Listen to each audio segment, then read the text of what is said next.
Hello and welcome to Livewire Markets. My name is Chris Conway. Today I am sitting down with Laurence Parisi, Manager Property Funds at Trilogy. Today we'll be talking about the major trends in the property market and how industrial property can be its own unique opportunity. Laurence, thanks for sitting down with Livewire. Thank you.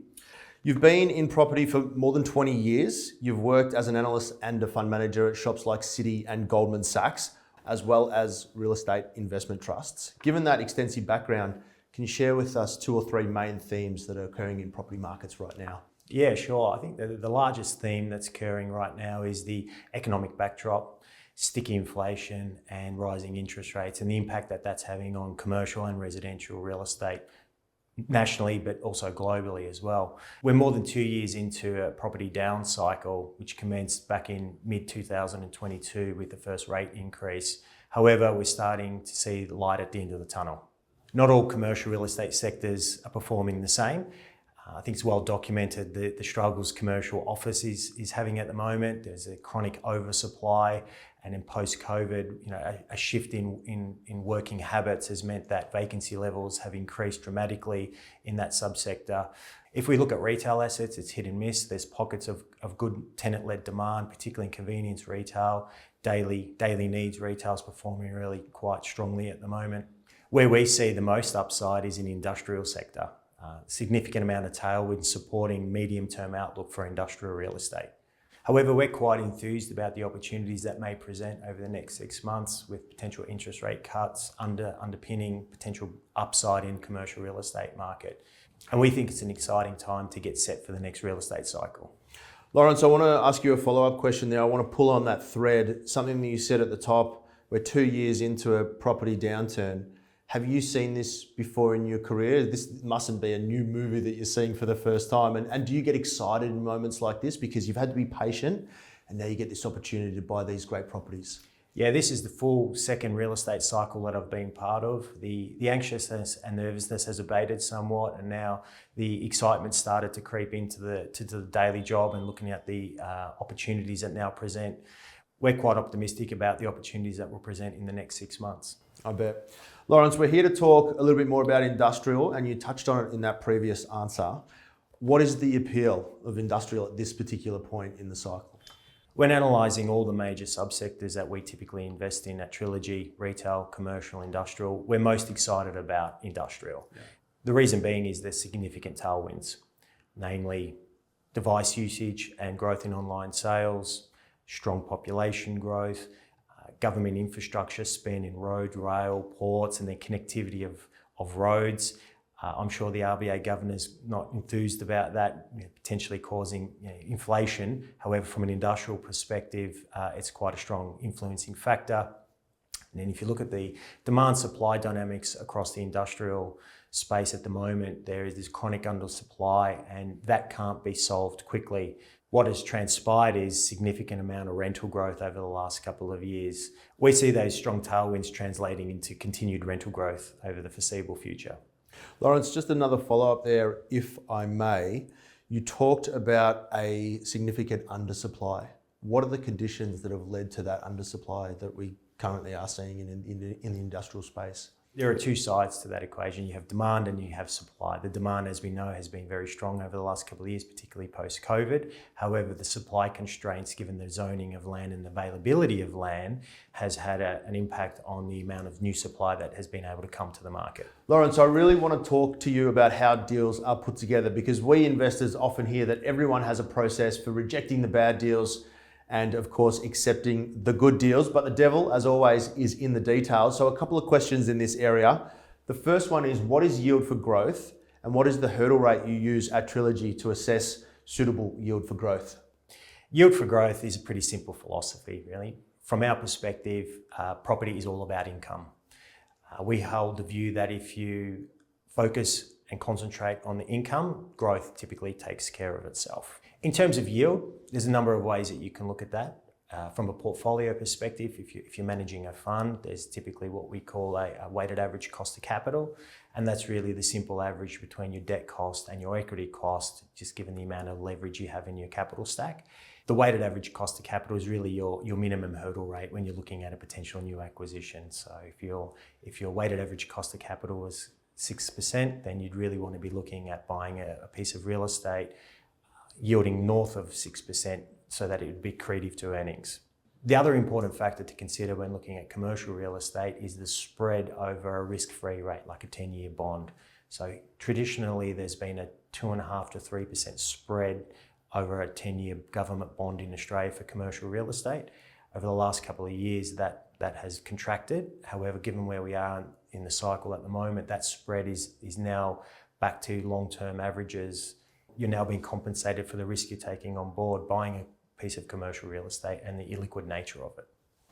Laurence, next one, how do you define strength and stability in income? Again, what are the actual metrics that Trilogy uses to define those? There are many. It starts with the physical real estate, Yep. the location, what it is, where it is, how old it is, when it was built, has it been maintained, how lettable is it? Then you're looking at the maintenance capex, what's required to maintain the building, does it reach building codes?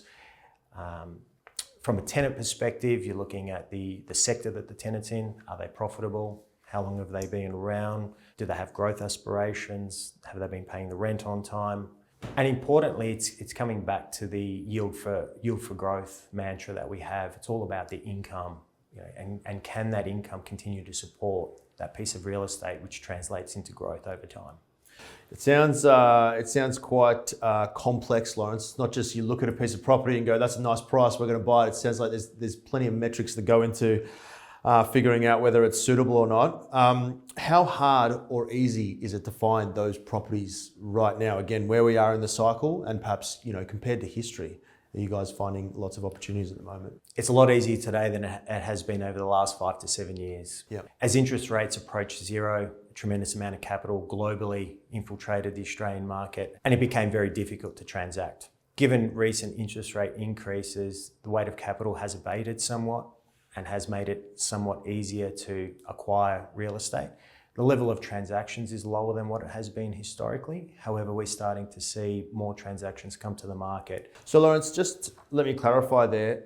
The lack of deals being done or lack of suitable properties previously was not necessarily about the properties, it was more about the cost of the capital to purchase those properties. Is that a fair assessment? That's exactly right. And now that's swung around, and so it's a little bit more balanced. So the properties still exist, but you can get debt and capital at an appropriate price so that you can go and do the deal. Is that where we're living sort of now? Correct. Laurence, let's talk about some deal breakers, and I'll couch this in terms of, all the people watching out there and would walk into a residential property that they might be looking to buy for their family home. They walk in and immediately there's a checklist. Not enough bathrooms, not enough bedrooms, ceilings aren't high enough, I don't like the color of the paint on the walls. What are some of the deal breakers in industrial property? When you guys physically walk into a space and you look around, what are the things where you go, no, that's not going to work? It's not too dissimilar, Chris. So firstly, the location. Yep. How well is it located? How well is the building being maintained? To what spec has it been built? Is it re-lettable in its current form, or do we need to spend a significant amount of maintenance capex getting it to a point where it is re-lettable? Yep. Is the warehousing component suitable for target tenants? Will the office accommodation meet the requirements of the tenant? Are there any value add opportunities on the real estate? What's the site coverage ratio? We often hold conversations with the tenants as well to talk about their growth aspirations and how we may be able to work with them going forward. Laurence, do you guys ever look at a property and it's got some of those characteristics that you were just talking about, but maybe it's missing a few others, and you go, well, that would be a suitable property for another potential tenant? Or is it just binary? You look at a property and it either meets the criteria and it's a yes, or it doesn't and it's a no. Do you ever come back to properties, I guess is what I'm asking? It's an interesting question. We're typically on the hunt for a particular type of property when we start our search. We know which fund and which strategy it's going to find a home in, and therefore that has a predetermined set of criteria. Yeah. In saying that though, there are situations where we see some potential for some value add. Laurence, how much of Trilogy's ability to do deals is based on relationships? Trilogy's been around for north of 25 years, as I understand it. Obviously built some very strong connections in the property game. How important is that when you're out there and there might be multiple people fighting for the same piece of real estate? How important does that become? It's critical, Chris. Purchasers are relying heavily on our ability to transact on a piece of property. Having a 25-year track record across real estate credit and equity gives us significant leverage when negotiating with a purchaser. Laurence, can you give us a real life example that highlights all of the things that we've been talking about so far today? Sure. One that comes to mind was a commercial office asset that we bought a number of years ago, located on St Kilda Road. In a very similar economic environment today, there was uncertainty, interest rate concerns. The asset was housed in a syndicate that came to an end of its life. I would say it was a motivated seller, but not a distressed seller. A single tenant with a very short WALE. We got the asset into due diligence, met with the tenant. We worked out that the amount of money that the tenant had spent on its fit out meant that it wasn't likely to move. Through the due diligence period, we were able to renegotiate the lease, extend the lease, and ultimately purchase the property.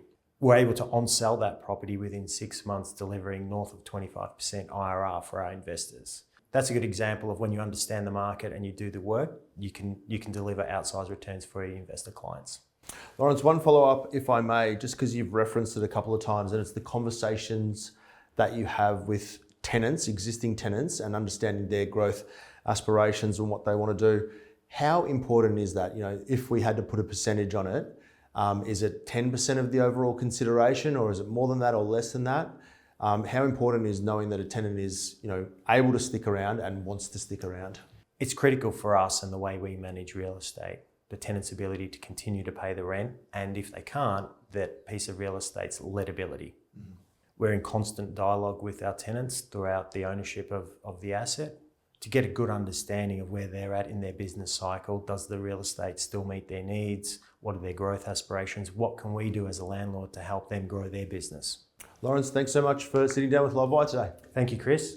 If you enjoyed that interview as much as I did, make sure to give it a like, and don't forget to follow our YouTube channel because we're adding lots of great content every single week.